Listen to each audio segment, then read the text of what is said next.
अस्सलामुअलैकुम दोस्तों, उम्मीद है सब लोग खैरियत से होंगे। बात करेंगे आउट पास के मतलब पाकिस्तान एम्बेसी ने डिटेल इशू कर दी है कि क्या प्रोसेस होगा, तरीका क्या क्या होगा ओमान से पाकिस्तान जाने के लिए आउट पास का।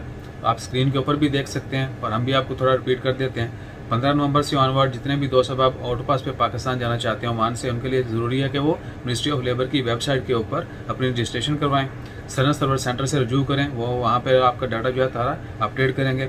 उसके बाद है रजिस्ट्रेशन करवाने के 7 दिन बाद आपने मस्कत इंटरनेशनल एयरपोर्ट के ऊपर जाना है और वहाँ पर रवानगी के हवाले से आपके पास क्या क्या होना चाहिए, वो वापसी की कंफर्म टिकट होनी चाहिए, अपना पासपोर्ट या आउट पास होना चाहिए।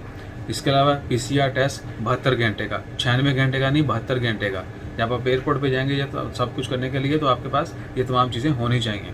उसके बाद पाकिस्तान इस फातखाना जो है हर बंदे का शुक्रिया अदा करता है कि ये ज़रूर आपने करना है, बजाय इसके कि आप सबसे पहले एम्बेसी को अप्रोच करें, आप अपना डाटा जो है वो अपडेट करवाएं। अगर कोई आपको ज़रूरत पड़ती है पासपोर्ट रिन्यूअल की या आउट पास से रिलेटेड किसी भी इंफॉर्मेशन की या हेल्प की, then you can consult to embassy इंशाल्लाह। खैर, इसके अलावा जैसे मजीद अपडेट्स आती हैं या दूसरे मामले की डिटेल आती है वो भी शेयर करते हैं। अपना ख्याल रखें, दुआ में याद रखें। आखिरी ऐड देख के जाना है, जज़ाकल्लाह, और सब्सक्राइब किए बगैर मत जाना है। अल्लाह हाफिज़।